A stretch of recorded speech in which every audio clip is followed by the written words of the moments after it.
کہ جب آدمی حق کو قبول کرنا چاہتا ہے تو اللہ تبارک و تعالی اسے توفیق دیتا ہے، اور پھر انسان کے لیے ایک ہی دلیل کافی ہے، اور اگر نہیں ماننا ہے تو چاہے پوری کتاب و سنت اٹھا کر کے اس کے سامنے بیان کر دی جائے پھر بھی وہ تسلیم نہیں کرے گا۔ اللہ نے کہا کہ چاہے آسمانوں سے وہ اپنے سامنے فرشتوں کو نازل ہوتے ہوئے بھی دیکھیں، اسی طرح سے اگر مردے بھی ان سے وَكَلَّمَهُ الْمَوْتَى کہ مردے بھی ان سے اگر کلام کرنے لگیں، گفتگو کرنے لگیں، تو بھی وہ نہیں مانیں گے، حق کو نہیں تسلیم کریں گے۔ فجر کی نماز چھوڑ کر کے صبح سویرے دیر تک سویا رہتا ہے، ایسے شخص کا تذکرہ محمد رسول اللہ صلی اللہ علیہ وسلم کے پاس کیا گیا۔ پیارے نبی نے بیان فرمایا کہ ایسے شخص کے کان میں شیطان اپنا کام بولو کر دیتا ہے، اپنا کام کر دیتا ہے، اور کوئی آپ کا بھائی، آپ کی بیوی آپ کے اس پہ تھوک دے اور کہیں غلطی سے پڑ جائے اس کا تھوک آپ کے کپڑے پر، تو آپ ناراض ہو جاتے ہیں، اور شیطان کو پیشاب کروانے کے بعد بھی آپ بڑے خوش رہتے ہیں کہ آدمی جنازے کے لیے بحرین سے، سعودی سے، دبئی سے، کویت سے، کہاں کہاں سے، گلف سے آ جاتا ہے، لیکن باجو میں اذان ہو رہی ہے لیکن پھر بھی وہ بولو مسجد میں نہیں پہنچ پا رہا۔ اور یہ عجیب معاملہ ہے، آج کل یہ چل رہا ہے کہ اذان کو بینڈ کر دیا جائے، تو اذان کا بھی بڑا عجیب فلسفہ ہے کہ اذان سن کر کے مسلمان جاگ نہیں پاتا اور ہندو جو ہے اس سے پریشان ہے۔ الحمدللہ نحمدہ ونستعینہ ونستغفرہ ونؤمن بہ ونتوکل علیہ ونعوذ باللہ من شرور انفسنا ومن سیئات اعمالنا من یہدہ اللہ فلا مضل لہ ومن یضللہ فلا ہادی لہ وأشهد أن لا إله إلا الله وأشهد أن محمدًا عبده ورسوله يا أيها الذين آمنوا اتقوا الله حق تقاته ولا تموتن إلا وأنتم مسلمون يا أيها الناس اتقوا ربكم الذي خلقكم من نفس واحدة وخلق منها زوجها وبث منهما رجالا كثيرا ونساء واتقوا الله الذي تساءلون به والأرحام إن الله كان عليكم رقيبا يا أيها الذين آمنوا اتقوا الله وقولوا قولا سديدا يصلح لكم أعمالكم ويغفر لكم ذنوبكم ومن يطع الله ورسوله فقد فاز فوزا عظيما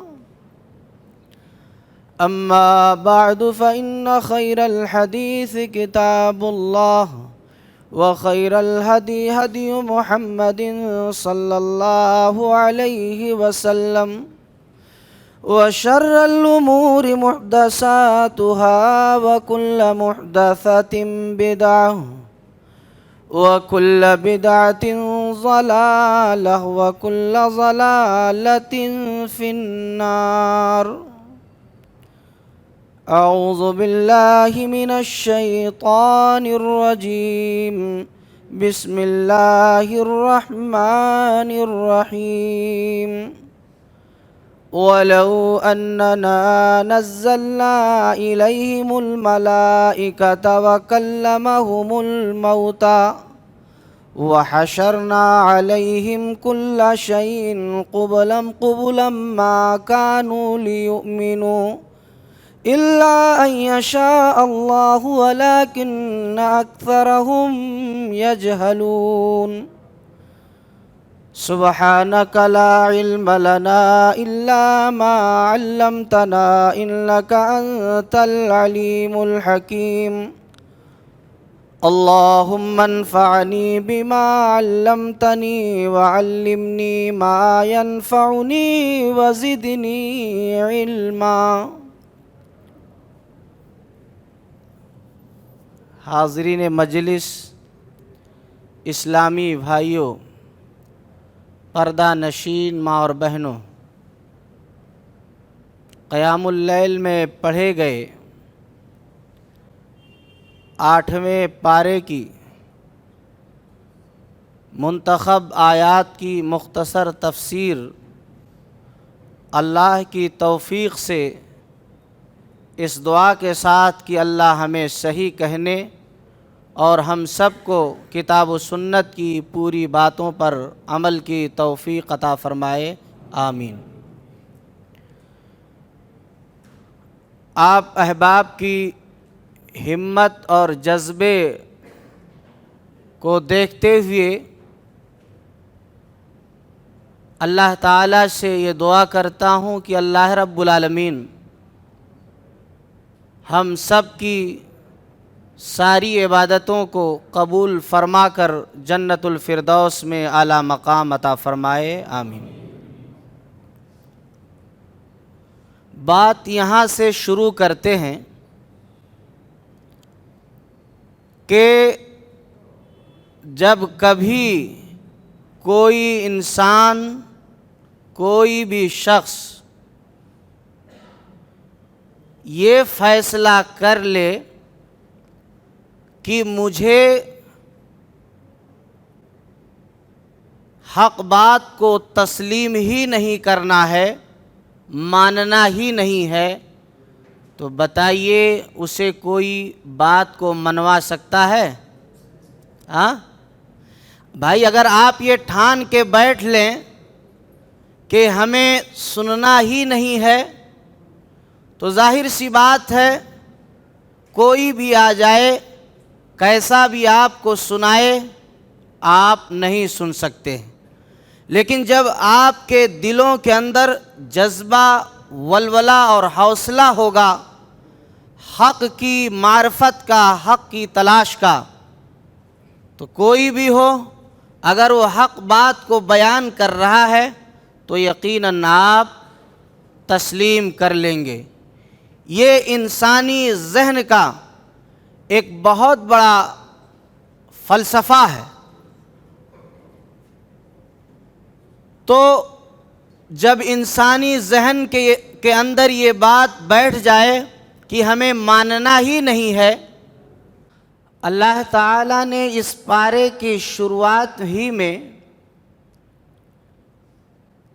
ان مشرکین کا تذکرہ کیا ہے کہ جو تمام طرح کے مطالبات نبی صلی اللہ علیہ وسلم سے کیا کرتے تھے کہ آپ ہمارے سامنے یہ معاملہ پیش کریں تو ہم آپ پر ایمان لے آئیں گے، آپ اس طرح کریں تو ہم آپ پر ایمان لے آئیں گے۔ ماننا تو تھا نہیں، یہ تمام طرح کی باتیں، حفوات کی وہ کر رہے تھے۔ تو اللہ تبارک و تعالیٰ نے بیان فرمایا کہ جس نے ناحق کو اپنے ذہن کے اندر بٹھا لیا کہ اب ہمیں قبول ہی نہیں کرنا حق کو، تو اسے حق کی بات کوئی نہیں منوا سکتا ہے۔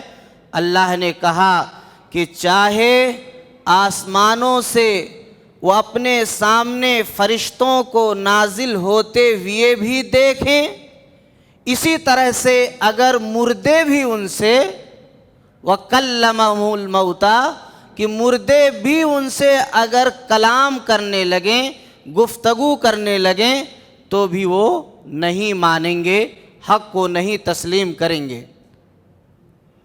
اور اسی طرح سے تمام کے تمام لوگوں کو جمع کر دیا جائے، ساری چیزوں کو ان کے سامنے پیش کر دیا جائے، پھر بھی وہ ماننے والے، تسلیم کرنے والے نہیں ہیں۔ پتہ یہ چل رہا ہے کہ جب آدمی حق کو قبول کرنا چاہتا ہے تو اللہ تبارک و تعالی اسے توفیق دیتا ہے، اور پھر انسان کے لیے ایک ہی دلیل کافی ہے، اور اگر نہیں ماننا ہے تو چاہے پوری کتاب و سنت اٹھا کر کے اس کے سامنے بیان کر دی جائے، پھر بھی وہ تسلیم نہیں کرے گا۔ اسی لیے ہمیں اور آپ کو اللہ تعالیٰ نے اگر حق سے نوازا ہے تو نبی اکرم صلی اللہ علیہ وسلم نے جو جامع دعا بتلائی ہے، اللہم انی اسألک الہدی والتقی والعفاف والغنی، اللہ سے دعا کرو اللہ ہمیں جو ہے ہدایتوں پہ قائم رکھ، اللہ ہمیں پاک دامنی عطا فرما، والعفاف والغنی، اللہ ہمیں جو ہے غنی بنا کے رکھ۔ ان تمام دعاؤں کو اپنے زندگی میں بالخصوص شامل حال رکھنا چاہیے، کیونکہ ہدایت یہ بہت بڑی نعمت ہے، اور ضلالت انسان کے لیے دنیا و آخرت دونوں میں بہت بڑی تباہی ہے۔ اس کے بعد یہ بیان کیا جا رہا ہے وَكَذَلِكَ جَعَلْنَا لِكُلِّ نَبِيٍّ عَدُوًّا الشَّيَاطِينَ الْإِنسِ وَالْجِنِّ، جناتوں میں سے کچھ شیطان اور انسانوں میں سے کچھ شیطان ہوتے ہیں کہ جو ناحق کو حق اور حق کو ناحق، یعنی اس طرح سے وہ بنا کر کے پیش کرتے ہیں غلط کو دنیا کے سامنے کہ آدمی اس کے پیچھے پڑ جاتا ہے، یعنی اس کے بہکاوے میں آ کر کے غلط کام کو انجام دے لیتا ہے۔ یعنی پتہ یہ چل رہا ہے کہ جھوٹ کو دنیا کے اندر تمام طرح سے مزین کیا جاتا ہے، اور مزین کرنے کے بعد پھر انسانی فلسفہ یہ ہے کہ انسان اس کی جانب مائل ہو جاتا ہے۔ تو اللہ تبارک و تعالی نے اس کلام کے اندر جن باتوں کی وضاحت کی ہے اور جن باتوں کو میں آپ کے سامنے رکھنا چاہتا ہوں وہ یہ ہے کہ فلسفہ یہ بیان کر رہے تھے کہ ناحق کو حق، حق کو ناحق، کہ اللہ کے جو ہے مارے ہوئے کو یہ لوگ نہیں کھاتے ہیں اور اپنے مارے ہوئے کو کھاتے ہیں۔ نہیں سمجھے؟ یعنی اگر کسی جانور کو موت آ گئی اور بلا ذبح کیے ہوئے جو شرعی احکام بتائے گئے ان احکام کے علاوہ اگر وہ مر گیا ہے من جانب اللہ، تو ان کا اعتراض یہ ہے کہ وہ کہہ رہے ہیں کہ دیکھیے یہ اللہ کے مارے ہوئے کو، مردے کو نہیں کھاتے ہیں بلکہ یہ اپنے ہاتھوں سے ذبح کیے گئے ذبیحے کو کھاتے ہیں۔ یعنی اس طرح سے کس طرح سے اس میں رنگ و روشن بھرا جا رہا ہے، جبکہ اللہ تبارک و تعالی نے کہا کہ مردار حرام ہے، مردار کو اللہ تعالیٰ نے حرام قرار دیا ہے، یہ اللہ رب العالمین کا فرمان ہے، لیکن یہ کہہ رہے ہیں کہ اللہ کا مردہ نہیں کھاتے بلکہ اپنے ہاتھوں کا مردہ یعنی ذبیحے کو کھاتے ہیں۔ تو بات یہاں پر یہ واضح ہو چکی ہے کہ اللہ تبارک و تعالی نے جو مردار ہے اس کو اللہ رب العالمین نے حرام قرار دیا ہے، اور اسی طرح سے جو ہم ذبیحہ کرتے ہیں وہ اللہ تبارک و تعالیٰ کے حکموں کے مطابق ہے تو وہ حلال ہوتا ہے۔ اب آئیے ان چیزوں کو ہم جان لیں کہ کسی جانور کا گوشت جب ہم کھاتے ہیں تو وہ کیسا ہوتا ہے، وہ 3 طرح کا ہوتا ہے۔ جب وہ 3 طریقے پائے جائیں گے تو اس جانور کا گوشت ہمارے لیے حلال ہوگا۔ اگر یہ 3 طریقے ہماری زندگی میں نہیں پائے گئے تو ہمارے لیے وہ ذبیحہ یا وہ جانور جائز نہیں ہوگا۔ پہلا طریقہ یہ ہے کہ نبی علیہ السلام اور قرآن کریم کے بیان سے پتہ یہ چلتا ہے کہ جانور معقول اللحم ہو۔ کیا ہو؟ معقول اللحم ہو، یہ عربی کا لفظ ہے، یعنی جس کو اللہ تعالیٰ نے کھانے کے لیے بتلایا ہے انہی قسموں میں سے وہ جانور ہو تو یہ جائز ہے۔ دوسرا وہ کہ وہ جانور کے حلقوم کو کسی دھاردار آلے سے کاٹا جائے۔ تیسرا یہ ہے کہ اس پر اللہ تبارک و تعالی کا نام لیا گیا، یعنی جب یہ تینوں اسلوب پائے جائیں گے تب ہمارے لیے جانور کا گوشت جائز ہوگا، اور اگر ان تینوں میں سے کوئی ایک نہیں پایا گیا تو بھی ہمارے لیے وہ جانور کا گوشت کھانا حلال نہیں، حرام ہوگا۔ اسی لیے دیکھیے معقول اللحم کہ جو اللہ تعالیٰ نے متعین کیا ہے وہی ہے، اسی میں سے یہ شرط۔ دوسری شرط یہ ہے کہ اگر معقول اللحم تو ہو لیکن اگر اس کو مشینری آلات کے ذریعے، جیسے مشینوں کے ذریعے ذبح کیا جاتا ہے ذبیحہ دور حاضر میں، اس پر مطلب شریعت کا جو ایک اصول اور ضابطہ اس میں خیال نہیں ہوتا ہے، اس لیے ایسے مشینی آلات کے ذریعے، مشینوں کے ذریعہ ذبح کیا ذبیحہ وہ جائز نہیں ہے۔ کیونکہ آپ اگر غور کریں گے تو پتہ یہ چلے گا کہ ان اسلوب میں معاملہ کیا ہے، گردن کو دھڑ کو پورا الگ ہو جاتا ہے یا اسی طرح سے کوئی اور طریقہ۔ اگر اس میں ان شرعی اصول کا لحاظ ہے تو خیر کوئی بات نہیں، لیکن اگر دیکھا جائے تو اس دور کے اندر، اس زمانے کے اندر یہ اصول ناپید ہیں، اسی لیے اسے کسی جو ہے تیز دھاردار آلے کے ذریعے اس کے حلقوم کو کاٹا گیا ہو تو وہ جائز ہے اگر معقول اللحم ہے، اور اگر بسم اللہ نہ پڑھا گیا ہو گرچہ معقول اللحم ہو تو بھی ناجائز ہے، تو بھی درست نہیں ہے۔ یہی وجہ ہے اللہ تبارک و تعالی یہ بیان فرما رہا ہے کہ گناہوں کے معاملات، کہ گناہوں کی ترتیب تو دیکھیے کہ انسان پہلے کیا کرتا ہے، گناہ کی طرف مائل ہوتا ہے، پھر اس گناہوں کو کرنے پر آمادہ ہوتا ہے۔ پہلے کیا کرتا ہے، گناہ کی طرف مائل ہوتا ہے، پھر گناہوں کے کرنے کا دل دادا ہو جاتا ہے، اس کے دل کے اندر بات بیٹھ جاتی ہے، پھر اس طرح سے وہ اس گناہ کو کر بیٹھتا ہے۔ وَلِتَصْغَى إِلَيْهِ أَفْئِدَةٌ مِّنَ النَّاسِ کہ کیا ہے، پہلے آدمی گناہوں کی طرف مائل ہوتا ہے، پھر گناہ اس کو اچھا لگنے لگتا ہے تو پھر اس طرح سے اس کے دل کے اندر بیٹھ جاتا ہے، پھر وہ اس کو عملی جامہ پہنا لیتا ہے۔ لیکن اللہ تبارک و تعالیٰ نے بیان فرمایا کہ اگر گناہوں سے آدمی کو بچنا ہے تو کس طرح بچے گا، کس طرح بچے گا؟ دنیا میں دیکھیے کتنے قوانین، کتنے اصول اور ضوابط بنائے گئے کہ آدمی جو ہے جرائم سے پاک رہے، لیکن ان اصول اور ضوابط کے باوجود بھی جرائم بڑھتے ہی جا رہے ہیں۔ اللہ تبارک و تعالی نے گناہوں سے بچنے کا جو فلسفہ بیان فرمایا وہ یہی ہے کہ آدمی کے دل میں جب آخرت کا ڈر پیدا ہو جائے، کیا پیدا ہو؟ آخرت کا ڈر پیدا ہو جائے تو پھر آدمی گناہوں کو کیا کرے گا؟ بولو، چھوڑ دے گا۔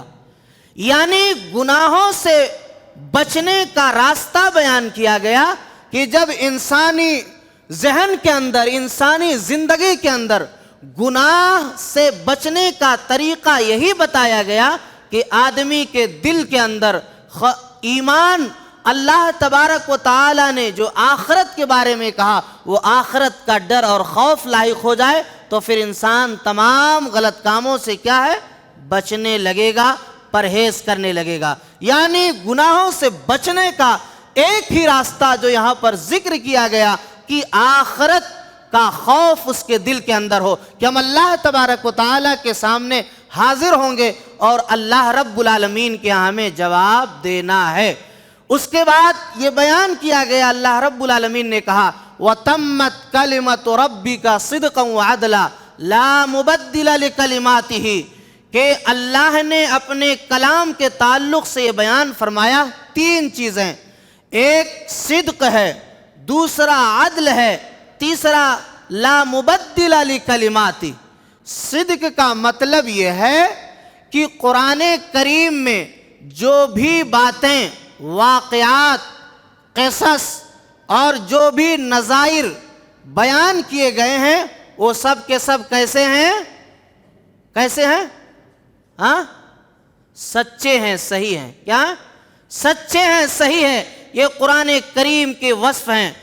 تو یہ ہے ایک صدق، اور دوسرا یہ ہے عدل، کہ قرآن کریم کا جو قانون ہے، کیونکہ قرآن از بنیادی طور پر ہدایت کی کتاب ہے، از اول تاخر یہ پورا قرآن کیا ہے؟ بولو، لا ہے، لا ہے، لا سمجھے؟ قانون ہے، قانون کو کبھی بھی چیلنج نہیں کیا جا سکتا۔ تو قرآن کریم کا جو بھی قانون ہے وہ قانون ایسا ہے کہ جو انسان اس پر عمل کر سکتا ہے، یعنی قابل عمل ہے، وہ انسانی فطرت کے بولو خلاف نہیں ہے۔ یا اسی طریقے سے قرآن کا جو قانون ہے، جو عدل ہے، وہ کبھی بھی بدلا نہیں جا سکتا، اس کے اندر ترمیم کی، امینمنٹ کی کوئی گنجائش نہیں ہے۔ کیوں؟ دنیا کے سارے قوانین اور بہت سارے اصول ایسے ہیں کہ حالات اور وقت کے تقاضے کے تحت کیا ہے؟ بدل دیے جاتے ہیں، بدلے جاتے ہیں، کیونکہ معاملہ یہ ہو جاتا ہے کہ یہ قانون اب یہاں پر صحیح نہیں ہے۔ لیکن قرآن کا قانون جو اللہ تبارک و تعالیٰ نے بیان کر دیا وہ تا قیامت تک رہے گا۔ یہ ہے عدل کا مطلب، لا مبدل لکلمات۔ اللہ رب العالمین کے کلمات کبھی بھی بدلے نہیں جا سکتے۔ دنیا کتنی بھی واویلا مچائے، دنیا کتنی بھی چیخو پکار کرے، کبھی بھی قرآن کو بدلا نہیں جا سکتا۔ اور آپ نے دیکھا ہوگا کہ حالیہ دنوں کے اندر کس طرح سے 26 آیتیں نکال کر کے، اور یہ 26 آیتیں کوئی نئی نہیں تھی، نئی نہیں تھی۔ آپ پرانی ہسٹری اٹھا کر کے دیکھیں گے، اس سے پہلے معاملہ پیش آ چکا تھا، بس 24 تھا، اس نے 2 اور جوڑ دیا، 26 کر دیا۔ اسی طرح سے یہ کوئی نیا نہیں تھا، لیکن اللہ تبارک و تعالیٰ کے کلام کو چیلنج دنیا کا کون سا انسان کر سکتا ہے؟ کوئی نہیں کر سکتا ہے۔ اور جانتے ہو کہ قرآن کو کیوں نہیں بدلا جا سکتا ہے؟ قرآن کریم کو کیوں نہیں بدلا جا سکتا ہے؟ دنیا کے اندر تمام کے تمام لوگ، ہم اور آپ کیا ہیں؟ مخلوق ہیں، لیکن قرآن کیا ہے؟ بولو، ہاں کیا ہے؟ نہیں، اللہ کی صفت ہے، اللہ کی کلام ہے نا، اللہ کی باتیں ہیں نا قرآن۔ سمجھ میں آ رہی ہے؟ تو قرآن اللہ کی صفت ہے۔ جب انسان، اب یہیں پر سمجھیے، آج بات تھوڑی لگتا ہے گہری ہو رہی ہے، کہ جب انسان سونے کو بولو پیدا نہیں کر سکتا، جب انسان پلاسٹک کو پیدا نہیں کر سکتا، جب انسان لوہے کو پیدا نہیں کر سکتا، تو بتائیے انسان لوہے کو پا کر کے اسے مولڈ تو کر سکتا ہے، جیسے کھڑکی، باڑی، دروازہ بنا سکتا ہے۔ یہ سب چیزیں کہاں سے نکلتی ہیں؟ اسی زمین سے نکلتی ہیں۔ سائنس کتنی بھی ترقی کر لے جائے، لیکن لوہا، سونا، معدنیات پیدا کر سکتی ہے؟ تو کس بات کی سائنس بھائی؟ کس بات کے لاجیکل پہ اللہ کے کلام کو ہم ٹھکرائیں؟ آج کا جوان یہ کہتا ہے کہ قرآن لاجک کے خلاف ہے۔ اللہ کے بندے، اللہ والے، اگر تیری سائنس اتنی قابل عمل ہے تو بتا سونا کیسے، اگر ترقی کر گیا ہے تو بتا سونا تیری سائنس پیدا کر سکتی ہے؟ نہیں کر سکتی ہے۔ ڈیزل، پیٹرول، آئل، یہ سب پیدا کر سکتی ہے؟ نہیں کر سکتی ہے۔ کہاں سے ہوتے ہیں؟ اسی زمینوں سے اللہ تبارک و تعالی نے ایک اصول اور ضابطہ بنایا ہے اس کائنات کو چلانے کا، اس حساب سے چلتے ہیں۔ تو آدمی سونے کو پا کر کے اسے مولڈ کر سکتا ہے، یعنی جو ہے زیور گہنا یا دیگر اور صورتیں دے سکتا ہے، لیکن سونا نہیں پیدا کر سکتا۔ اسی طرح سے انسان اور معدنیات نہیں پیدا کر سکتا۔ تو چیلنج اس بات کا ہے کہ جب انسان مخلوق کو پیدا نہیں کر سکتا ہے تو بتاؤ، قرآن تو مخلوق نہیں بلکہ قرآن اللہ کی صفت ہے، اللہ کی صفت کی نظیر بولو اس کائنات میں لائی جا سکتی ہے؟ نہیں لائی جا سکتی ہے۔ اسی لیے تو اللہ تبارک و تعالیٰ نے بیان فرمایا قُلْ إِنِ اجْتَمَعَتِ الْإِنسُ وَالْجِنُّ عَلَىٰ أَن يَأْتُوا بِمِثْلِ هَٰذَا الْقُرْآنِ وَلَوْ كَانَ بَعْضُهُمْ لِبَعْضٍ ظَهِيرًا۔ یہ آج کا معاملہ نہیں، پہلے سے یہ معاملہ چلا رہا ہے۔ اللہ نے بیان فرمایا کہ تمام کے تمام جن و انسان بھی اکٹھا ہو جائیں اور مل کر کے قرآن کریم جیسا ایک سورہ بنا کر کے لائیں، گرچہ ان میں بعض کا مددگار بھی ہو جائے لیکن نہیں لا سکتے ہیں۔ ارے سورہ کیا ایک آیت بھی نہیں بنا سکتے ہیں۔ اسی لیے اللہ رب العالمین نے بیان فرمایا وَإِن كُنتُمْ فِي رَيْبٍ مِّمَّا نَزَّلْنَا عَلَىٰ عَبْدِنَا فَأْتُوا بِسُورَةٍ مِّن مِّثْلِهِ وَادْعُوا شُهَدَاءَكُم مِّن دُونِ اللَّهِ إِن كُنتُمْ صَادِقِينَ۔ پروردگار عالم نے بیان فرمایا کہ میں نے جس قرآن کو اپنے بندے جناب محمد الرسول اللہ صلی اللہ علیہ وسلم پر نازل کیا ہے، اگر تم اس میں شک کرتے ہو، کچھ بھی شک ہے، تو اس قرآن جیسا کلام بنا کر کے لے آؤ۔ یاد رکھو نہیں لا سکتے۔ فَإِن لَّمْ تَفْعَلُوا وَلَن تَفْعَلُوا فَاتَّقُوا النَّارَ الَّتِي وَقُودُهَا النَّاسُ وَالْحِجَارَةُ۔ ایسا تم ہرگز نہیں کر سکتے تو ڈرو اس آگ سے، اس عذاب جہنم سے جس کا ایندھن انسان اور پتھر ہے۔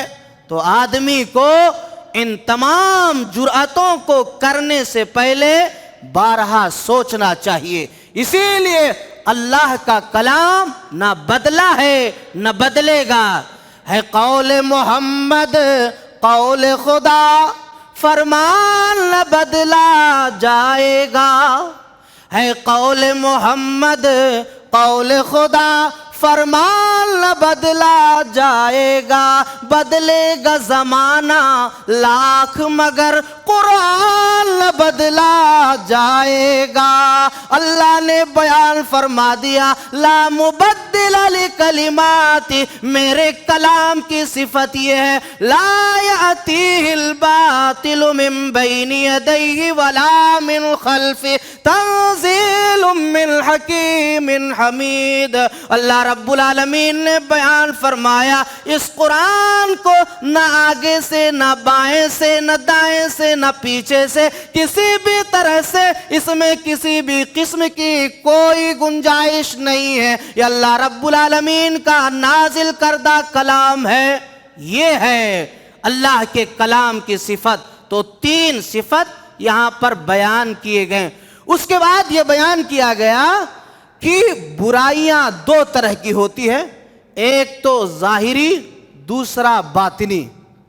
ظاہراً جیسے ہمارا جوان ہے، وہ جوان آج کے دور کا ماڈرن زندگی گزار رہا ہے، وہ کسی جو ہے لڑکی کے ساتھ آشنائی کرتا ہے اور سرعام سڑکوں پر غلط معاملہ کو پیش کرتا ہے، اس کے ساتھ غلط طریقے سے آتا ہے اور دنیا اسے دیکھتی ہے۔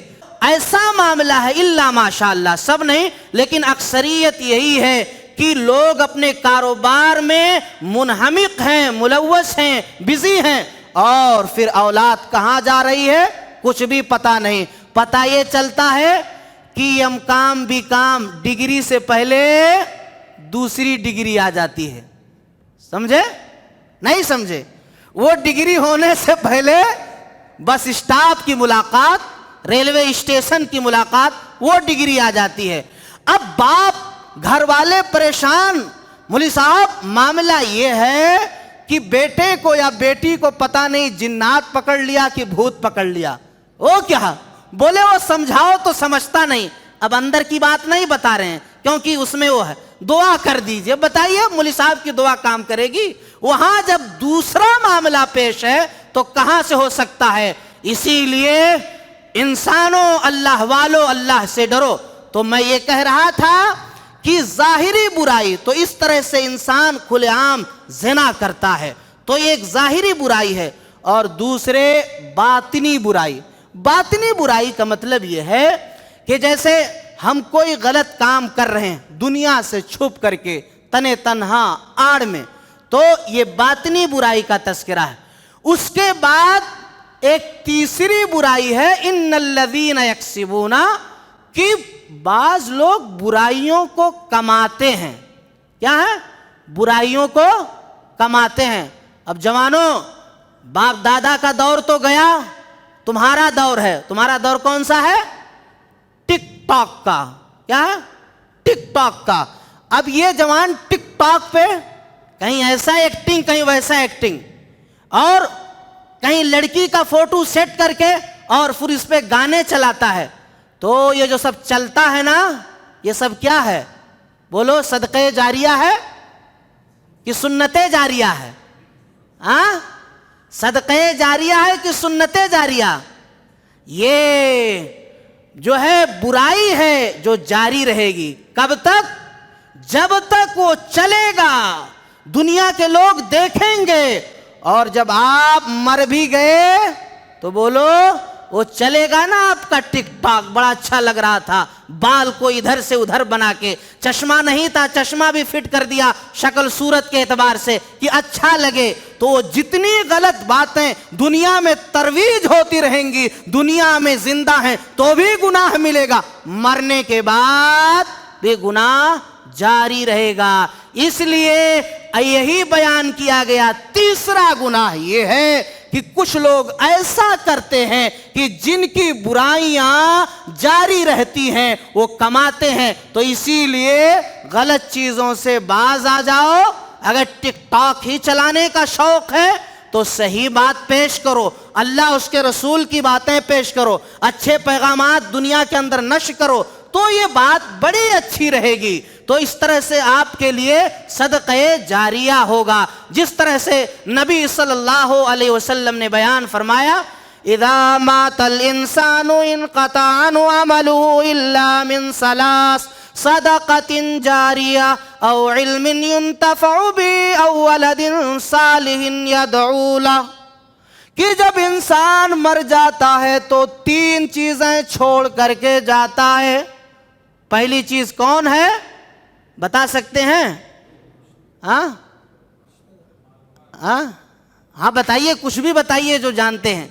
اذا مات الانسان انقطع عنه عمل الا من ثلاث، صدقۃ جاریہ، صدقے جاریہ، اور نفع بخش علم۔ اب نفع بخش علم میں چاہے آپ انگریزی پڑھ رہے ہوں، اس سے بھی اگر دین کا فائدہ ہو تو بھی، ڈاکٹر ہوں آپ کے ذریعے سے دین اسلام کا ترویج ہو تو بھی وہ ملے گا۔ خالی یہ نہیں کہ مولوی صاحب بتا رہے ہیں یہی علم ہے، سارے علوم جو اللہ رب العالمین کی جس میں رضا مطلوب ہو، مقصود ہو، چاہے وہ سائنس ہو، چاہے وہ کچھ بھی ہو، وہ سارے علوم اس کے اندر آ جاتے ہیں۔ تو نفع بخش علم۔ تیسرے وہ ہے، بولو، نیک اولاد۔ لیکن اب کتنے اولاد ایسے ہیں کہ جو آپ محاسبہ کریے گا کہ ہم باپ دادا کی بلڈنگ میں رہ رہے ہیں، ابا اماں نے جو ہے بنایا تھا بڑی مشکلوں سے اپنی زندگی کو تمام ٹھوکریں کھانے کے بعد، آج وہ قبروں میں مدفون ہیں۔ بولو کتنے لوگ دعا کرتے ہیں؟ کرتے ہیں؟ نہیں کرتے ہیں۔ بتائیے کتنے بڑے بدخلق ہیں ہم اور آپ، کتنے بڑے بدخلق ہیں۔ بتائیے کہ انسان، ایک ڈاکٹر آپ کو مرض لاحق ہو جاتا ہے، اور اگر بلائے کہ وہ شام کے رات میں جو ہے 8 بجے 10 بجے آ جانا، تو آپ پہلے پہنچو گے کہ ہاں ڈاکٹر صاحب نے بلایا ہے، لیکن وہ ماں باپ جس کی حویلی میں آپ رہ رہے ہیں، جنہوں نے بڑی مشقت سے بنایا، بولو کیا اس اماں ابا کے لیے ہاتھ اٹھا کر کے یا یوں ہی اللہ تعالی سے جو ہے کیا ہے دعا نہیں کر سکتے ہیں؟ کر سکتے ہیں نا؟ تو کریں گے نا انشاءاللہ؟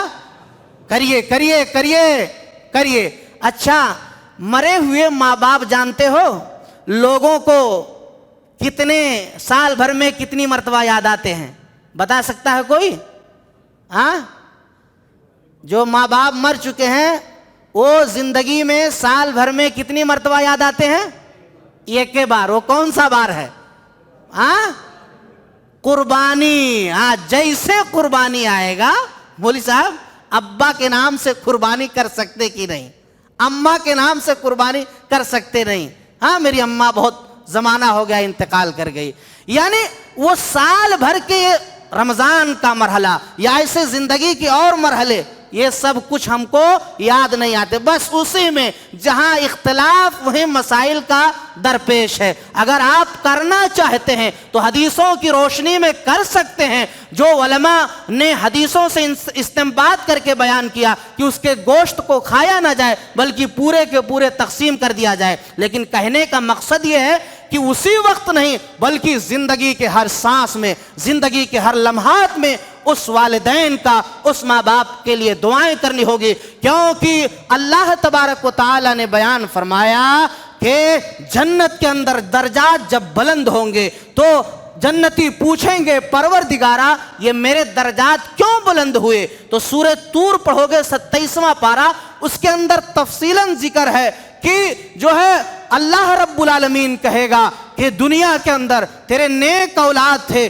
نیک بندے تھے جو تیرے لیے دعائیں کیے، اللہ رب العالمین کہے گا انہی دعاؤں کا صلہ ہے جو تیرے درجات کو بلند کر دیا گیا ہے۔ تو کتنا فائدہ ہے، یعنی ہم یہاں دعا کر رہے ہیں، اگر ماں باپ کو عذاب قبر بھی ہو رہا ہوگا اللہ رب العالمین انہیں عذاب قبر سے محفوظ رکھے گا اور اللہ تبارک و تعالی ان کے درجات کو بلند کرے گا۔ اس لیے اے ایمان والو، اے اللہ والو، ہمیں اور آپ کو اللہ تبارک و تعالی سے اپنے ماں باپ کے لیے، اپنے مرحومین کے لیے دعائیں کرنی چاہیے۔ یہ معاملہ ہوا۔ اس کے بعد جو میں بات کو رکھنا چاہتا ہوں کہ سائنس کے پڑھنے والے ہمارے وہ بھائی، وہ ہمارے نوجوان بخوبی جانتے ہوں گے اس معاملات کو کہ جب تک ہوائی جہاز کا ایجاد نہیں ہوا تھا یا سائنس اتنی ترقی کو نہیں پہنچی تھی تو سائنس کا اپنا ایک انومان تھا، کیونکہ سائنس نام ہے جو چیز تجربے کی بنیاد پر حاصل کی جائے اسی کا نام کیا ہے؟ سائنس۔ سائنس کی طرح اب اپنی زبان میں آپ ڈیفینیشن بنا سکتے ہیں، یعنی جو چیز تجربات سے حاصل کی جائے اور اس کا ثمرہ نظر آ جائے اسی کا نام سائنس ہے۔ تو سائنس جب اتنی ترقیوں کو نہیں پہنچی تھی تو سائنس یہ کہہ رہی تھی، سائنس کا ماننا یہ تھا کہ جب آدمی اوپر جائے گا، جب اوپر جائے گا تو جتنا اوپر جاتا جائے گا اتنا جو ہے اسے اچھی ہوا ملے گی۔ کیا ملے گی؟ اچھی آکسیجن ملے گی۔ اور یہاں کیوں نہیں ملے گی؟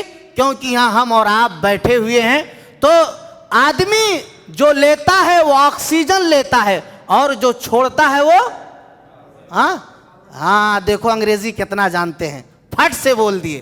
یہی تو جاننا چاہتا تھا، اور دین جب پوچھو تو لوگ پیچھے ہٹنے لگتے ہیں۔ یعنی آدمی آکسیجن لیتا ہے، کاربن ڈائی آکسائڈ چھوڑتا ہے، تو یہ پیڑ پودے ہمارے کاربن ڈائی آکسائڈ کو جذب کرتے ہیں اپنے اندر۔ تو یہ سائنس کا ایک ماننا تھا کہ جب تک انسان یہاں پر رہتا ہے دنیا کے اندر، یعنی سماج اور معاشرے میں، تو اچھی ہوا اسے نہیں مل سکتی ہے۔ اس لیے اچھی ہوا کی تلاش کے لیے اوپر جب جائیں گے تو آکسیجن ملے گا، اچھا آکسیجن ملے گا، اچھی ہوا ملے گی۔ لیکن جب ہوائی جہاز کا ایجاد ہوا اور لوگ اوپر جانے لگے، جو جو اوپر جانے لگے ویسے ویسے بولو آکسیجن آکسیجن ختم ہونے لگی۔ یہ آکسیجن ختم ہو گئی. تو ان کا تجربہ الٹا ہو گیا کہ ہم تو سمجھ رہے تھے کہ جب لوگوں سے ہٹ کر کے الگ فضا میں جائیں گے تو وہاں اچھا ملے گا اور یہاں رہیں گے تو اچھا نہیں ملے گا. تو اللہ تبارک و تعالی نے کیا مثال بیان فرمائی ہے. فَمَن يُرِدِ اللَّهُ أَن يَهْدِيَهُ يَشْرَحْ صَدْرَهُ لِلْإِسْلَامِ وَمَن يُرِدْ أَن يُضِلَّهُ يَجْعَلْ صَدْرَهُ ضَيِّقًا حَرَجًا كَأَنَّمَا يَصَّعَّدُ فِي السَّمَاءِ. اللہ رب العالمین جسے ہدایت دینا چاہتا ہے اس کا سینہ اسلام کے لیے کھول دیتا ہے، اور جسے اللہ رب العالمین گمراہ کرنا چاہتا ہے اس کا سینہ اسلام کے لیے تنگ کر دیتا ہے. کأنما یصعد فی السماء، ایسے تنگ کر دیتا ہے کہ جیسے آدمی اوپر چڑھ رہا ہو، کسی فضا میں جا رہا ہو، ایسے ہی تنگ ہو جاتا ہے. یعنی جو اس سے پتہ یہ چلا کہ جب آدمی اوپر جائے گا تو اسے آکسیجن نہیں مل سکتا، اسے ہوا نہیں مل سکتی ہے. یہ اللہ رب العالمین نے ہمیں بڑی پیاری بات بتلائی. ایمان والو، رب کے کلام کو پڑھو، اللہ کے کلام کو سمجھو، بہت سارے انکشافات آپ کے سامنے کھل جائیں گے. یہ اللہ رب العالمین نے ہمیں اور آپ کو بتلایا. آئیے وقت کا لحاظ کرتے ہوئے آگے چلتے ہیں. اللہ نے بیان فرمایا اتبعوا ما انزل الیکم من ربکم ولا تتبعوا من دونہ اولیاء. اللہ نے یہاں پر کہا کہ تم جو ہے کتاب و سنت کی یعنی میرے رسول کی پیروی کرو. وَلَا تَتَّبِعُوا مِن دُونِهِ اولیاء، اولیاء اللہ کی بولو پیروی نہ کرو. یہاں کہنے کا مطلب یہ ہے کہ رسول کی بات من وعن تسلیم کر لینی ہے. لیکن اولیاء اللہ، اب بہت سارے علماء ایسے بھی ہیں، مان لیجئے میں عالم ہوں، میں آپ کو باتیں بیان کر رہا ہوں، اچھا ہمارے ہاں تو بڑا اچھا معیار ہے، اگر ہم غلط بھی بول دیں گے تو ہمارے لوگ ہم سے پوچھ لیں گے مولوی صاحب آپ نے یہ غلط بولا، بولے ہاں تو یہ غلط ہے، میں نہیں مانوں گا. یہی تو اصلی حق کی پہچان ہے اور یہی ہونا چاہیے. لیکن بہت سارے علماء ایسے ہیں کہ جیسے ایک مولوی صاحب بمبئی میں تقریر کر رہے تھے تو وہ شب برات آتی ہے نا، جو رمضان سے پہلے بڑی رات، رمضان سے پہلے ایک بڑی رات آئی اور گئی. ہاں تو اچھا فلسفہ تو دیکھیے کہ لوگ کہتے ہیں کہ ہمارے مرحومین جو قبروں میں دفن ہیں وہ گھروں میں آتے ہیں. کیا شب برات کے دن گھر میں آتے ہیں. یہ عجب رس لیلا ہے، یہ رام لیلا نہیں ان کا، یہ عجب رس لیلا ہے. وہ خود کہتے ہیں گھر میں آتے ہیں، لیکن جب گھر میں آتے ہیں تو بھائی آپ کو قبرستان جانے کی ضرورت کیا ہے؟ تو اس دن لوگ کیا کرتے ہیں، گھروں کو چھوڑ کر کے قبرستان پہ جاتے ہیں. یہ عجب معاملہ ہے. تو بہرکیف کہا کہ مولوی صاحب کہتے ہیں بہت کتاب و سنت کی بات کی جاتی ہے کہ جو ہے شب برات کا حلوہ کھانا حرام ہے، بہت دلیلیں دی جاتی ہے. میں کہتا ہوں کہ شب برات کا حلوہ کھانا بولو جائز ہے. دلیل یہ دیا، قرآن پڑھیے 29واں پارہ، ان الانسان خلق حلوعا، ان الانسان خلق حلوعا. کہا دیکھا کہ میری دلیل کیسی ہے کہ وہ کہتے ہیں کہ اہل حدیث کی جو ہے شب برات کا حلوہ کھانا حرام ہے. دیکھو میں قرآن سے پیش کر رہا ہوں، شب برات کا حلوہ کھانا حلال ہے. ان الانسان خلق حلوہ، بے شک انسان، ترجمہ بھی سنو، بے شک انسان جو ہے حلوہ کھانے کے لیے پیدا کیا گیا. یہ اس طرح کی واہیات کی باتیں، حفوات کی باتیں، جبکہ اس آیت کا ترجمہ یہ ہے کہ انسان بڑا بے صبرا، بڑا جلد باز پیدا کیا گیا. اب جب اس نے کہا تو نعرے تکبیر، نعرے رسالت، یہ ساری نعرے لگنے لگے. تو یہ ہے ناسمجھی کی اور جہالت کی سب سے بڑی دلیل. تو اسی لیے اگر ایسے لوگ جو غلط باتیں بیان کریں، کتاب و سنت کی روح سے خلاف ہو، تو باتیں نہیں ماننی ہوں گی. اور اگر باتیں صحیح ہوں اور کوئی بھی آدمی بیان کر رہا ہو تو اس کی باتوں کو ہمیں اور آپ کو تسلیم کر لینا ہوگا. یہی صحیح حق کی پہچان ہے. اس کے بعد آگے اللہ تعالیٰ نے بیان فرمایا یا بنی آدم قد انزلنا علیکم لباسا یواری سوآتکم وریسا. لباس کا تذکرہ کیا گیا. لباس جو ہم اور آپ پہنتے ہیں, یعنی مرد کا ستر جو ہے وہ کیا ہے؟ ایک قسم کا لباس یہ بھی ہے کہ مرد کا ستر وہ ناف سے لے کر کے گھٹنا تک. گھٹنا بولے تو ٹخنا نہ پکڑ لیجئے گا, وہ نیچے والا, کہ ہمارا اور آپ کا پینٹ جو ہے نیچے ہی رہتا ہے. نیچے نہیں رہنا چاہیے, ہمیشہ اوپر رہنا چاہیے. یہ مرد کی بولو حرام تو ہے, لیکن مرد کی مردانگی کی دلیل ہے. وہ تو عورت کا کام ہے کہ اس کا نیچے رہے, آپ کا اوپر ہونا چاہیے. لیکن اب کیسا دور آ گیا, کیا دور ترقی ہے, بچوں پہ بڑھاپا ہے, بوڑھوں پہ جوانی ہے, یہ دور آ چکا ہے. ہمارے ہاں کا ماحول ایسا ہے, اس لیے یہ ہے. اور عورت سراپا کا سراپا کیا ہے؟ وہ اس کو پردہ ہے. اسی لیے ایک عام سی بات ہے کہ جو اختلافات آپ نے سنا ہوگا کہ عورت کے چہرے کا پردہ ہے کہ نہیں ہے. کیا ہے؟ نقابہ تو پہنتی ہیں لیکن چہرہ کھلا رکھتی ہیں. بولو یہ جائز ہے؟ ناجائز ہے. تو ایک دم صریح بات یہی ہے اور صاف شفاف بات یہی ہے کہ پورے کے پورا عورت پردہ ہے. عورت کے معنی ہی کیا ہے؟ پردے کے ہیں. اور پردے کا یہ تصور صرف اسلام ہی میں نہیں بلکہ دیگر اور ادیان و مذاہب میں پائے جاتے ہیں, وہ ایک الگ تفسیرہ ہے. تو اللہ تعالیٰ نے کہا کہ تمہارے لیے میں نے لباس کو بنایا. اور پھر یہ بھی کہا گیا لباس جو ہمارے ہاں پہنتے عموماً پینٹ اور شرٹ پہننا غلط نہیں ہے, ممنوع نہیں ہے, حرام نہیں ہے. لیکن کب حرام ہے؟ بولو کب حرام ہے؟ ٹخنوں کے نیچے تو بھی حرام, اور ایسا چست اور ٹائٹ نہ ہو کہ جس سے جسم کے اعضاء نمایاں ہو, چاہے وہ مرد ہو چاہے عورت ہو. تو جو ہے ان چیزوں کا خیال رکھنا ہوگا. اس کے بعد جو اللہ تبارک و تعالی نے بیان فرمایا خذوا زینتکم عند کل مسجد, کہ جب مسجد کے اندر آؤ تو زینت کو اختیار کرو. زینت کو اختیار کرنے کا مطلب کیا سمجھے؟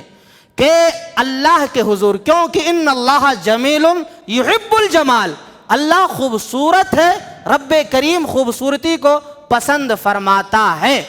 اب رہی بات یہ کہ ٹوپی کے بغیر نماز ہوتی ہے کہ نہیں ہوتی ہے, یہ بھی بڑا مسئلہ ہے ہمارے ہاں. جو چیز اصل ہے اس پہ کوئی مسئلہ نہیں, جو نقل ہے جو کسی بات میں کہیں حد تک بھی نہیں پائی جاتی ہے اس کے لیے آدمی لڑتا ہے. یہ ہے تو ٹوپی کے بغیر خذوا زینتکم عند کل مسجد میں ٹوپی تو آ جاتی ہے کہ آدمی جو ہے امامہ پگڑی صحیح طور سے اللہ کے سامنے آئے, صاف شفاف خوبصورت بن کر کے اللہ رب العالمین کے حضور حاضر ہو. لیکن اگر ٹوپی نہیں ہے تو بھی بولو نماز ہو جائے گی. وہ کچھ ہے وہ نہیں, نماز کا کوئی حصہ جو نماز کے شرائط ہیں اس میں سے وہ نہیں ہے. ہاں اگر آپ لگاتے ہیں تو بڑی اچھی بات ہے اور لگانا چاہیے. میں بھی اسی بات کی تعلیف دیتا ہوں کہ لگانا چاہیے. اچھا یہیں پر ایک عقلی ذرا دلیل مار لو. وہ آپ لوگ حج کرتے ہوں گے تو حج جو کیے ہیں وہ دیکھے ہوں گے کہ طواف کرتا ہے آدمی, طواف کرتے کرتے اذان ہو گئی تو بولو اذان ہو گئی تو نماز کے لیے لوگ کھڑے ہو جاتے. کس حال میں رہتے ہیں؟ نہ سرا پہ ٹوپا اور نہ اپنی کپڑے ہوتے ہیں, بلکہ وہی حالت احرام کا کپڑا ہوتا ہے جس پہ کندھا ڈھکا ہوا رہتا ہے. یہ معاملہ ہے. تو اب بتائیے یہ کہاں لے کے جاؤ گے؟ یہ کہاں لے کے جاؤ؟ اس کو نماز ہوئی کہ نہیں ہوئی؟ وہ مکے میں ہو رہی ہے, حج کے درمیان ہو رہی ہے, اور وہاں جو نماز پڑھی گئی وہ نماز تمام مسجدوں سے زیادہ افضلیت والی نماز ہے, اس کا ثواب بڑھ کر کے ہے. تو بنا ٹوپی کے پڑھیں تو بولو ان کی نماز ہوئی کہ نہیں ہوئی؟